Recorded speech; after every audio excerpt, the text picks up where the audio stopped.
오늘 우리에게 주신 하나님의 말씀은 사무엘하 23장 13절에서 17절까지의 말씀입니다. 또 30두목 중 세 사람이 곡식 뺄 때 아둘람 굴에 내려가 다윗에게 나아갔는데 때 블레셋 사람의 한 무리가 르바임 골짜기에 진쳤더라.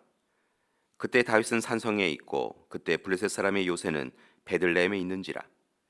다윗이 소원하여 이르되 베들레헴 성문 곁 우물물을 누가 내게 마시게 할까 하며 세 용사가 블레셋 사람의 진영을 돌파하고 지나가서 베들레헴 성문 곁 우물물을 길어 가지고 다윗에게로 왔으나 다윗이 마시기를 기뻐하지 아니하고 그 물을 여호와께 부어드리며 이르되 여호와여 내가 나를 위하여 결단코 이런 일을 하지 아니하리이다.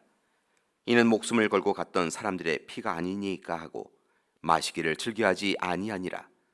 세 용사가 이런 일을 행하였더라. 아멘.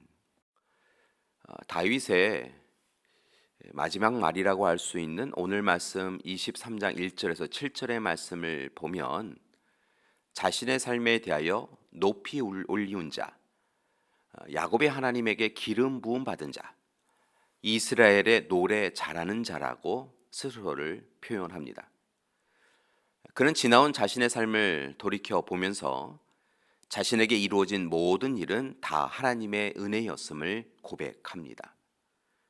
그리고 지금까지 자신의 삶의 목적은 자신에게 기름 부으신 하나님의 뜻을 이루며 하나님께 찬양하는 것이었음을 고백합니다. 그리고 이제 다윗은 지금까지 자신의 통치를 두 마디로 요약합니다. 그것은 바로 사람을 공의로 다스리는 자가 되고 하나님을 경외함으로 다스리는 자였습니다. 사람을 공의로 다스린다라고 하는 것은 잘못된 척도를 가지고 세상을 재지 않는다는 것입니다.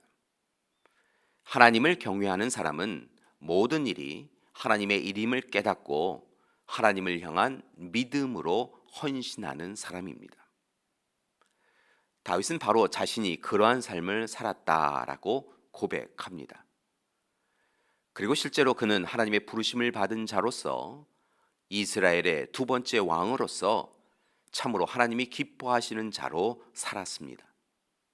물론 그도 그의 삶에 실수하고 실패하여서 하나님의 징계를 받은 적이 있지만 또한 그 모든 순간에 회개하고 돌이킨 그를 하나님께서 돌보아 주셨습니다. 오늘 말씀 바로 그런 다윗과 관련한 한 가지 일화를 알려주고 있습니다. 특별히 이 사건은 다윗 개인의 사건이라기보다는 다윗과 다윗을 도운 이들의 함께함에 관하여 이야기하고 있습니다. 예를 들면 8절에서 12절의 말씀을 보면 다윗을 도운 이들이 나옵니다. 그들은 요셉 바세벨, 엘르앗살 그리고 삼마입니다. 그들에 대하여 짧게 설명합니다. 요셉 바세벨은 다그몬 사람으로서 800명과 싸워서 그들을 한꺼번에 죽였다라고 이야기합니다. 아와 사람 도대의 아들 엘르앗살은 블레셋과의 전투에서 이스라엘 군인들이 모두 후퇴한 후에도 홀로 블레셋과 싸운 용사였습니다. 하랄 사람 악의 아들인 삼마는 팟박 한가운데에서 버텨 선 채로 블레셋 군인들을 물리친 사람입니다. 그리고 이어지는 오늘 말씀에 이르면 다윗과 함께 하나님의 쓰임을 받는 하나님의 일꾼들의 이야기가 이어집니다. 오늘 말씀에 보면 수확철에 블레셋 사람들이 이스라엘의 수확물을 빼앗기 위하여 베들레헴에 진을 치고 쳐들어옵니다. 그리고 다윗은 블레셋과의 전투에 나섭니다. 이때 다윗은 적의 수중에 있는 고향을 그리워하며 누가 베들레헴 성문 곁에 있는 우물물을 나에게 길어다 주어 내가 마실 수 있도록 해주겠느냐라고 말합니다. 다윗이 왜 이런 이야기를 하였는지는 알 수 없습니다. 그냥 우연히 한 것인지 아니면 어떤 목적이 있었는지 알 수 없습니다. 그런데 이 다윗의 이야기에 귀를 기울인 이들이 있었습니다. 다윗의 특별부대라고 할 수 있는 30명 중 3명의 장수가 블레셋 진을 뚫고 나가서 베들레헴 성문 곁에 있는 우물물을 길어 가지고 와서 다윗에게 바칩니다.